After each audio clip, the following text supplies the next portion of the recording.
اعوذ باللہ من الشیطان الرجیم، بسم اللہ الرحمن الرحیم۔ شروع کرتا ہوں اللہ کے ببرکت نام سے جو بڑا مہربان نہایت رحم والا ہے۔ السلام علیکم ناظرین، آپ دیکھ رہے ہیں یوٹیوب چینل سرچشمہ ہدایت 786۔ ناظرین، آج ہم سورۃ بقرہ کی آیت نمبر 33 کا ترجمہ اور اس کی تفسیر بیان کریں گے۔ ترجمہ: اللہ تعالیٰ نے حضرت آدم علیہ السلام سے فرمایا، تم ان کے نام بتا دو۔ جب انہوں نے بتا دیے تو فرمایا، کیا میں نے تمہیں پہلے ہی نہ کہا تھا زمین اور آسمانوں کا غیب میں ہی جانتا ہوں، اور میرے علم میں ہے جو تم ظاہر کر رہے ہو اور جو تم چھپاتے تھے۔ تفسیر: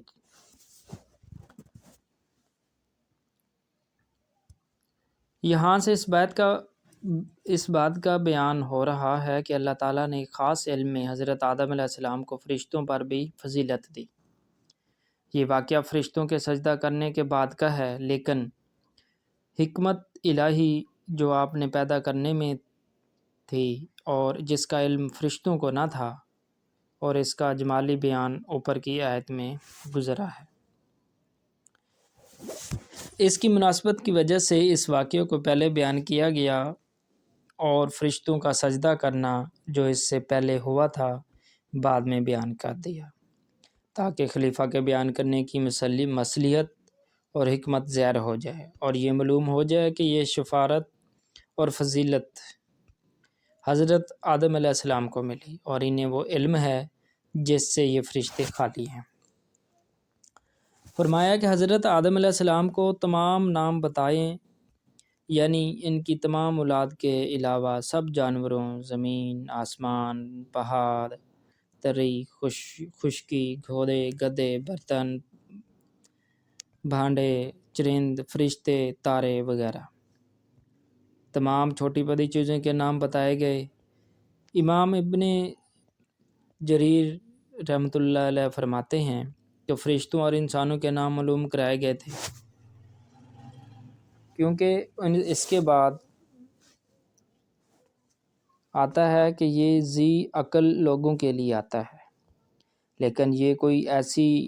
معقول وجہ نہیں جہاں ذی عقل اور غیر ذی عقل جمع ہوتے ہیں۔ وہاں جو لفظ لایا جاتا ہے وہ عقل و ہوش رکھنے والوں کے لیے ہی لایا جاتا ہے، جیسے قرآن میں ہے، اللہ تعالیٰ نے تمام جانوروں کو پانی سے پیدا کیا، جن میں سے بعض تو پیٹ کے بل گھسیٹتے ہیں، بعض دو پیروں پر چلتے ہیں، بعض چار پاؤں پر چلتے ہیں۔ اللہ تعالیٰ جو چاہتا ہے پیدا کرتا ہے اور ہر وہ چیز پر قادر ہے۔ بس اس آیت سے ظاہر ہے کہ غیر ذی عقل بھی داخل ہیں، مگر صیغے سب ذی عقل کے۔ علاوہ ازیں بھی حضرت عبداللہ بن مسعود کی قرأت میں ہے کہ حضرت ابی بن کعب کی قرأت میں بھی ہے۔ صحیح قول یہی ہے کہ تمام چیزوں کے نام سکھائے تھے، ذاتی نام بھی، صفاتی نام بھی اور کاموں کے نام بھی، جیسے کہ حضرت ابن عباس کا قول ہے کہ گوز کا نام تک بھی بتایا گیا۔ صحیح بخاری کتاب التفسیر میں اس آیت کی تفسیر میں حضرت امام بخاری رحمۃ اللہ علیہ یہ حدیث لائے ہیں۔ مسئلہ شفاعت: رسول اللہ صلی اللہ علیہ وسلم فرماتے ہیں کہ ایماندار قیامت کے دن جمع ہوں گے اور کہیں گے، کیا اچھا ہوگا اگر کسی کو ہم اپنا سفارشی بنا کر اللہ کے پاس بھیجیں، کیونکہ یہ سب کے سب حضرت آدم علیہ السلام کے پاس آئیں گے اور ان سے کہیں گے کہ آپ ہم سب کے باپ ہیں۔ اللہ تعالیٰ نے آپ کو اپنے ہاتھ سے پیدا کیا، اپنے فرشتوں سے آپ کو سجدہ کرایا، آپ کو تمام چیزوں کے نام سکھائے۔ آپ اللہ تعالیٰ کے سامنے ہماری سفارش لے جائیں جو ہم سے راحت پائیں۔ حضرت آدم علیہ السلام یہ سن کر جواب دیں گے، میں اس قابل نہیں، انہیں اپنا گناہ یاد آ جائے گا۔ تم نوح علیہ السلام کے پاس جاؤ، وہ پہلے رسول ہیں جنہیں اللہ تعالیٰ نے زمین والوں کی طرف بھیجا۔ سب لوگ یہ جواب سن کر حضرت نوح علیہ السلام کے پاس جائیں گے، آپ بھی یہی جواب دیں گے، اور اللہ تبارک و تعالیٰ کی مرضی کے خلاف اپنے بیٹے کے لیے اپنا دعا مانگنا یاد کر کے شرما جائیں گے اور فرمائیں گے تم خلیل الرحمن حضرت ابراہیم علیہ السلام کے پاس جاؤ، یہ سب آپ کے پاس آئیں گے، لیکن یہاں سے بھی یہی جواب آئیں گے۔ آپ فرمائیں گے تم موسیٰ علیہ السلام کے پاس جاؤ جن سے اللہ نے کلام کیا اور جنہیں تورات عنایت فرمائی۔ یہ سن کر سب کے سب حضرت موسیٰ علیہ السلام کے پاس آئیں گے اور آپ سے بھی یہی درخواست کریں گے، لیکن یہاں سے بھی جواب آئیں گے آپ کو بھی ایک شخص کو بغیر قصاص کے مار ڈالنا یاد آ جائے گا اور شرمندہ ہو جائیں گے اور فرمائیں گے تم حضرت عیسیٰ علیہ السلام کے پاس جاؤ، وہ اللہ کے بندے اور اس کے رسول اور کلمہ اللہ اور روح اللہ ہیں، یہ سب ان کے پاس بھی جائیں گے، لیکن یہاں سے بھی یہی جواب ملے گا، میں اس لائق نہیں، تم محمد رسول اللہ صلی اللہ علیہ وآلہ وسلم کے پاس جاؤ جن کے تمام اگلے پچھلے گناہ بخش دیے گئے ہیں۔ اب وہ سارے کے سارے میرے پاس آئیں گے، میں آمادہ ہو جاؤں گا اور اپنے رب سے اجازت طلب کروں گا، مجھے اجازت دے دی جائے گی، میں اپنے رب کو دیکھتے ہی سجدے میں گر پڑوں گا، جب تک اللہ کو منظور ہوگا سجدے میں ہی پڑا رہوں گا، پھر آواز آئے گی سر اٹھائیں، سوال کیجئے، پورا کیا جائے گا، کہیں سنا جائے گا، شفاعت کیجئے، قبول کی جائے گی۔ اب میں اپنا سر اٹھاؤں گا اور اللہ تعالیٰ کی وہ تعریفیں بیان کروں گا جو اسی وقت اللہ تعالیٰ مجھے سکھائے گا، پھر میں شفاعت کروں گا، میرے لیے حد مقرر کر دی جائے گی، میں انہیں جنت میں پہنچا کر پھر آؤں گا، پھر اپنے رب کو دیکھ کر اسی طرح سجدے میں گر پڑوں گا، پھر شفاعت کروں گا، پھر حد مقرر ہوگی، انہیں بھی جنت میں پہنچا کر تیسری مرتبہ آؤں گا، پھر چوتھی بار حاضر ہوں گا، یہاں تک کہ جہنم میں صرف وہی رہ جائیں گے جنہیں قرآن نے روک رکھا ہو اور جن کے لیے جہنم کی مدامت واجب ہو گئی ہو، یعنی شرک و کفر کرنے والے۔ صحیح مسلم شریف میں، نسائی میں، ابن ماجہ وغیرہ میں یہ حدیث شفاعت موجود ہے۔ یہاں اس کے وارد کے کرنے سے مقصود یہ ہے کہ اس حدیث میں یہ جملہ بھی ہے کہ لوگ حضرت آدم علیہ السلام سے کہیں گے کہ اللہ تبارک و تعالیٰ نے آپ کو تمام چیزوں کے نام سکھائے، پھر ان چیزوں کو فرشتوں کے سامنے پیش کیا اور ان سے فرمایا کہ لو، اگر تم اپنے قول میں ہو تو تم ساری مخلوق سے زیادہ علم والے ہو، یا اس قول میں ہو کہ اللہ تعالیٰ زمین میں خلیفہ نہ بنائے گا، سچے ہو تو ان چیزوں کے نام بتاؤ۔ یہ بھی مروی ہے کہ اگر تم اپنی اس بات میں کہ بنی آدم فساد کریں گے اور خون بہائیں گے سچے ہو تو ان کے نام بتاؤ، لیکن قول پہلا ہی ہے۔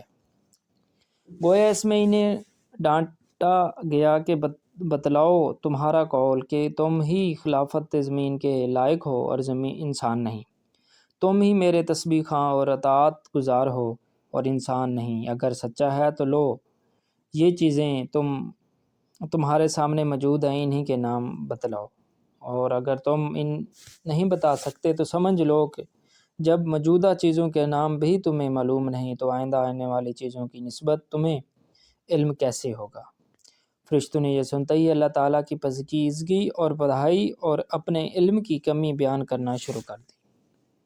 اور کہا دیا کہ جسے جانتا جتنا کچھ ہے اللہ تو نے سکھا دیا، اتنا ہی اسے علم ہے، تمام چیزوں پر احاطہ رکھنے والا علم تو صرف تجھ ہی کو ہے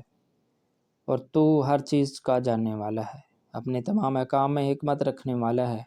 جسے جو سکھائے گا جو بھی حکمت اور جسے نہ سکھائے وہ بھی حکمت، تو حکمتوں والا اور عدل والا ہے۔ ابن عباس رضی اللہ تعالیٰ عنہ فرماتے ہیں کہ سبحان اللہ کے معنی اللہ تعالیٰ کی پاکیزگی کے ہیں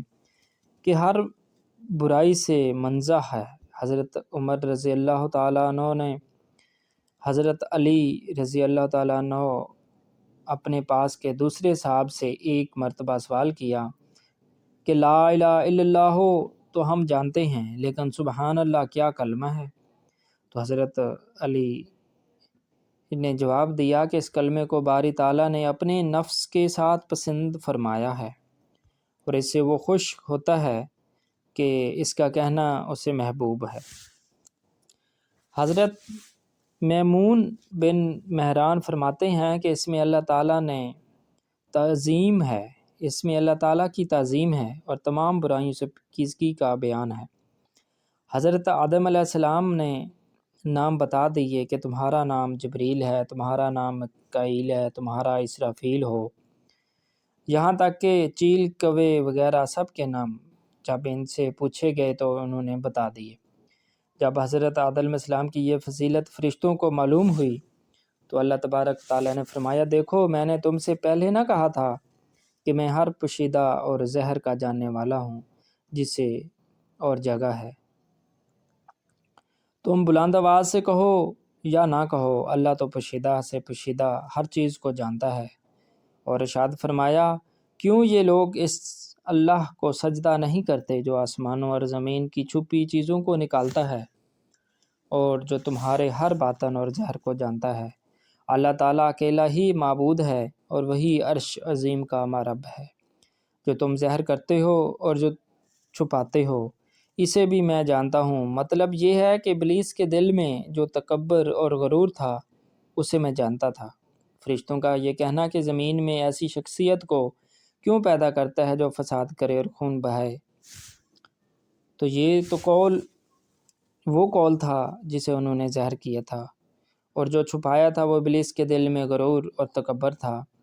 ابن عباس، ابن مسعود اور بعض صحابہ رضوان اللہ علیہم اور سعید بن جبیر اور مجاہد اور سعیدی ذاک اور سوری رحیم اللہ کا یہی قول ہے۔ ابن جریر بھی اسی کو پسند فرماتے ہیں۔ ابو العالیہ ربی بن انس، حسن اور قتادہ کا قول ہے کہ ان کی بات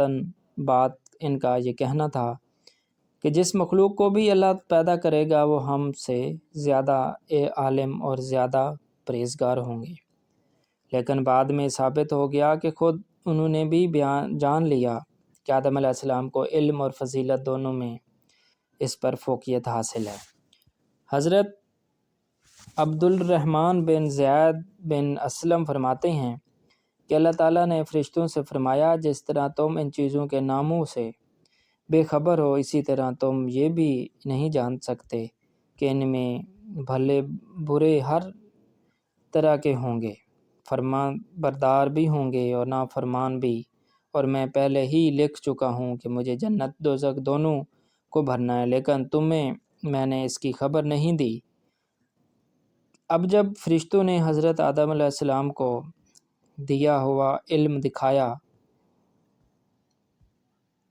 تو ان کی بندگی کا اقرار کر لیا۔ ناظرین، یہ تھی سورۃ بقرہ کی آیت نمبر 33 اور اس کا خلاصہ۔